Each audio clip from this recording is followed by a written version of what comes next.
A reading of the book of Genesis, chapter 41. After 2 whole years, Pharaoh dreamed that he was standing by the Nile, and there came out of the Nile 7 sleek and fat cows, and they grazed in the reed grass. Then 7 other cows, ugly and thin, came out of the Nile after them, and stood by the other cows on the bank of the Nile. The ugly and thin cows ate up the 7 sleek and fat cows, and Pharaoh awoke. Then he fell asleep and dreamed a second time. 7 years of grain, plump and good, were growing on one stalk. Then 7 years, thin and blighted by the east wind, sprouted after them. The thin years swallowed up the 7 plump and full years. Pharaoh awoke, and it was a dream. In the morning his spirit was troubled. So he sent and called for all the magicians of Egypt and all its wise men. Pharaoh told them his dreams, but there was no one who could interpret them to Pharaoh. Then the chief cupbearer said to Pharaoh, I remember my faults today. Once Pharaoh was angry with his servants and put me and the chief baker in custody in the house of the captain of the guard. We dreamed on the same night, he and I, each having a dream with his own meaning. A young Hebrew was there with us, a servant of the captain of the guard. When we told him, he interpreted our dreams to us, giving an interpretation to each according to his dream. As he interpreted to us, so it turned out. I was restored to my office, and the baker was hanged. Then Pharaoh sent for Joseph, and he was hurriedly brought out of the dungeon.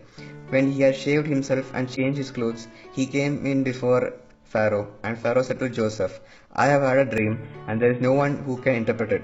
I have heard it said of you that when you hear a dream, you can interpret it. Joseph answered Pharaoh, It is not I. God will give Pharaoh a favorable answer. Then Pharaoh said to Joseph, In my dream I was standing on the banks of the Nile, and 7 cows, fat and sleek, came out of the Nile and fed in the reed grass. Then 7 other cows came up after them, poor, very ugly, and thin. Never had I seen such ugly ones in all the land of Egypt. The thin and ugly cows ate up the first 7 fat cows, but when they had eaten them, no one would have known that they had done so, for they were still as ugly as before. Then I woke up. I fell asleep a second time, and saw in my dream 7 years of grain, full and good, growing on one stalk, and 7 years withered, thin and blighted by the east wind, sprouting after them. And the thin years swallowed up the 7 good years. But when I told it to the magicians, there was no one who could explain to me. Then Joseph said to Pharaoh, Pharaoh's dreams are one and the same. God has revealed to Pharaoh what he is about to do. The 7 good cows are 7 years, and the 7 good years are 7 years. The dreams are one. The 7 lean and ugly cows that came up after them are 7 years, as are the 7 empty years blighted by the east wind. They are 7 years of famine. It is as I told Pharaoh. God has shown to Pharaoh what he is about to do. There will come 7 years of great plenty throughout all the land of Egypt.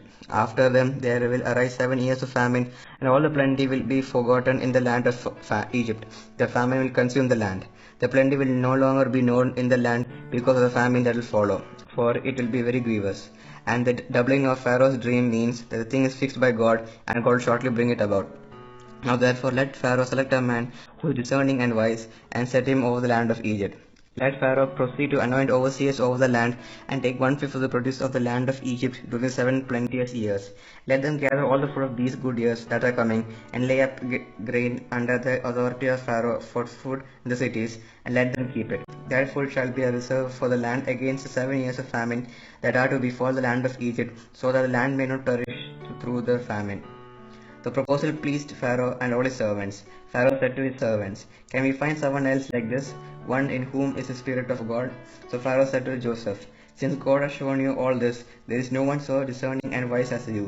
You shall be over my house, and all my people shall order themselves as you command. Only with regard to the throne will I be greater than you. And Pharaoh said to Joseph, See, I have set you all over the land of Egypt. Removing his signet ring from his hand, Pharaoh put it on Joseph's hand. He arrayed him in garments of fine linen, and put a gold chain around his neck. He had him ride in the chariot of his second in command, and they cried out in front of him, Bow the knee.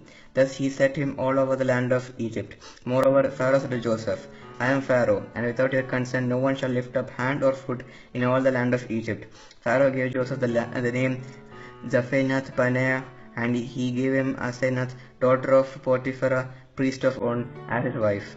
Thus Joseph gained authority over the land of Egypt.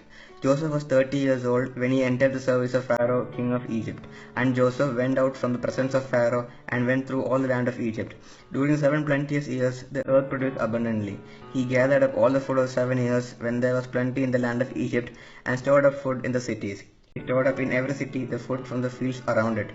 So Joseph stored up grain in such abundance, like the sand of the sea, that he stopped measuring it. It was beyond measure.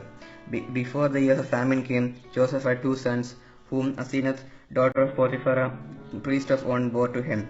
Joseph named the firstborn Manasseh, for he said, God has made me forget all my hardship and all my father's house. The second he named Ephraim, for God has made me fruitful in the land of my misfortunes. The 7 years of plenty that prevailed in the land of Egypt came to an end. The 7 years of famine began to come, just as Joseph had said. There was famine in every country, but throughout the land of Egypt there was bread. When all the land of Egypt was famished, the people cried to Pharaoh for bread.